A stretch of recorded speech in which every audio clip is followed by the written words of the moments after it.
Hi, and welcome to the latest video on the cars of the Austin Steam Train Association.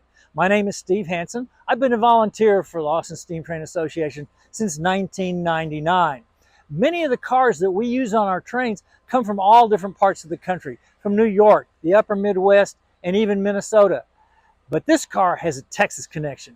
It ran on the Missouri-Kansas-Texas Railroad on the Texas Special. This is the new Braunfels. Let's go on board. We're on board the new Braunfels car, which is owned by the Gulf Coast chapter of the National Railway Historical Society. We have a special guest with us today, the Vice President of Mechanics, Al Dykes, and we're about to meet him now and get some more detail about the car. Al, so glad you're here. I appreciate all your help with this. Steve, good to see you. Good to see you too. Why don't we have a seat? We are now on board the new Braunfels car, and we met Al Dykes, who's with the Gulf Coast chapter of the National Railway Historical Society. So the New Braunfels car was ordered by the Missouri-Kansas-Texas Railway, whose initials were MKT, and that was shorted to Katy. And Al, can you tell us about when the car was ordered and how it was configured when it was built? Okay, this car was one of 5 coaches that was ordered by the Katy in 1955 from Pullman-Standard. The original Texas Special was equipped with streamlined cars in 1948 in this brilliant red and silver color scheme. However, they never had enough cars to fully operate the trains, so they had pressed some old heavyweight cars into service. In the 1950s, they decided to order some more coaches for the train, and the new Braunfels is one of this. She's one of 5 coaches that was built by Pullman-Standard and delivered to the Katy. What is interesting was that because of corrosion problems have been manifesting themselves with earlier Pullman cars that were sheathed in stainless steel, Pullman built this car with all the wall framing and the side sills made out of stainless steel, which was a huge improvement but added to the expense. So we were very, very fortunate that when we bought this car, we didn't have to deal with any of the corrosion issues that's typical of stainless steel sheathed Pullman cars. This car on the Texas Special actually ran through Austin, down the Walnut Creek drainage into the downtown on East 5th Street, connected to the Missouri Pacific, and went on to San Marcos along that rail route that still crosses that bridge over Ladyburg Lake. Interestingly, this coach and all the coaches in the series were built as segregated cars to comply with Jim Crow laws in the South, which meant that the last 4 rows of seats were behind a partition. The seats were all the same, but there was a partition in that section of the car. And as far as we know, the car never ran in service as a segregated car. The partition was removed, but as you can see from the builder's photos, it did exist. And when we were working on refurbishing the interior of the car, you could see where the partition was attached to the floor and the walls. The other interesting fact was that 1955 was kind of late in the passenger train business to be ordering that many new cars, because by 1959, the Frisco pulled out of the joint operation of the Texas Special, and it reverted to a Kansas City to San Antonio route. And by the mid-1960s, the Katy had completely pulled out of the passenger business. In fact, June of 1965 was the last run of the Texas Special.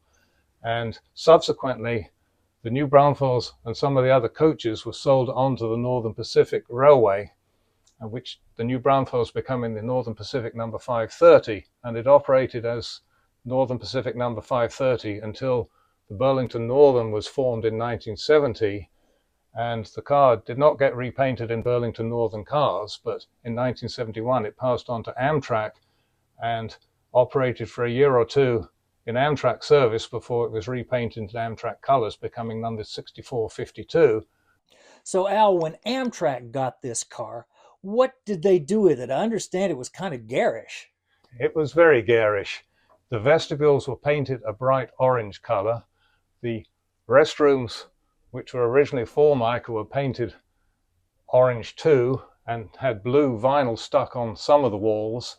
In order to keep noise down in the car, they glued carpet to the ceiling, and the wall panels below the windows also had carpeting stuck to it. Originally, the car would have just had a smooth painted interior, and the tile floor had carpet on it too. So Amtrak really was just trying to stretch a few more years' life out of the car at that point. But as you said, it was very garish.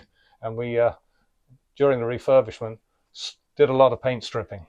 So did you get the car directly from Amtrak, or it had been sold to someone else in the meantime? No, we got it directly from Amtrak. And there's an interesting story behind that, because periodically Amtrak will put out bids of surplus equipment. And somebody noticed that there was this coach, number 6452, on the bid list. And it just said previous history, Northern Pacific. But one of our eagle-eyed members, who was very astute, realized that 6452 had originally been Northern Pacific 530, which actually was Katy number 1205, and this car was a Katy car. And Katy cars were not very many of them left by that point. So the chapter decided, well, we need to put in a bid and see what we get. We had no idea what a realistic bid was, but anyway, we submitted a bid of $4,000, and amazingly enough, we got the car for $4,000. This is in 1985. It had been stored in Bear, Delaware, and we were able to put it on the back of the Crescent down to New Orleans and then back on the Sunset, and it arrived on my birthday, 21st of September 1985, at the Amtrak station in Houston. So now the Gulf Coast chapter has owned the new Braunfels for almost 39 years, which is considerably longer than the Katy, the Northern Pacific, or Amtrak owned the car combined. So when you got the car in Houston, you had to take it to the site that you had in Northeast Houston. You used volunteers to do the restoration, and how long did it take? It took a very long time. Initially, we started out by stripping out the car. The carpet was falling off the ceiling, the walls were rusty, the upholstery was in terrible shape, it had muddy boot prints on it, it had mold. So we basically gutted the car, or as people like to term it, tubed it out. And we started some work, but it languished for a while. And then finally, about 1990, we decided we're going to make a concerted effort to get this car finished. So we formed a group called the New Braunfels Restoration Project, and a group of us spent every Thursday night for 13 years putting the interior back together.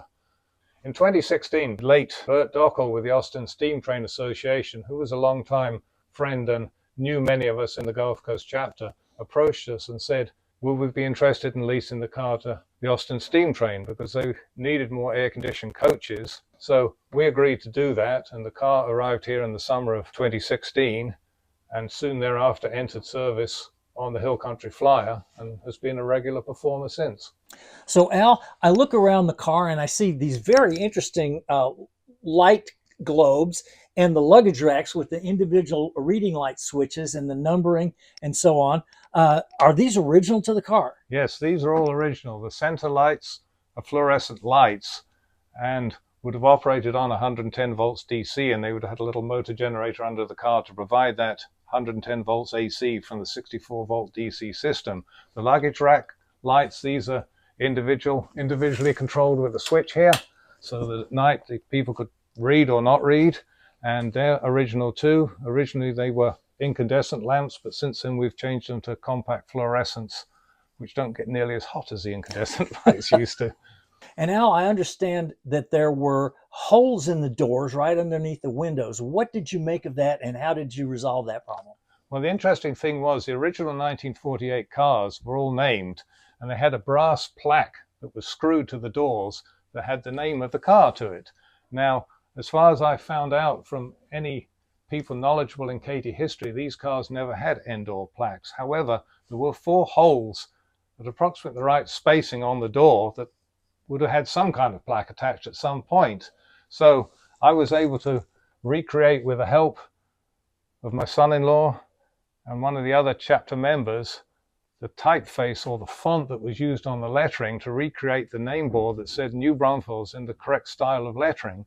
And I found a company in Minnesota that would manufacture these, so we sent them a digital file and they were able to reproduce these door plaques. I consider a bit of bling, because I don't think they were original, but it was just something we added to give a little bling to the car.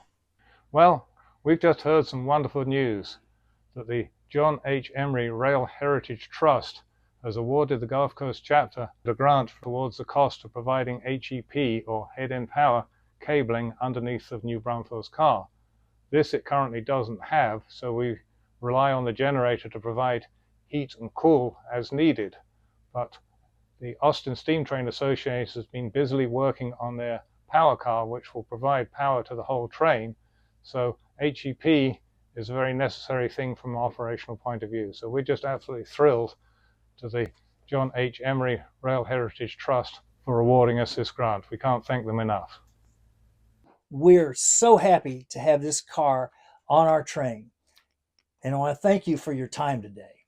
Well, thank you, Steve. And we're very happy to see the car operating close to where it did operate when it was first built for the Katy Railroad. As you said, it ran through Austin on a regular basis, and it's got strong Central Texas connections, so it's back home where it needs to be.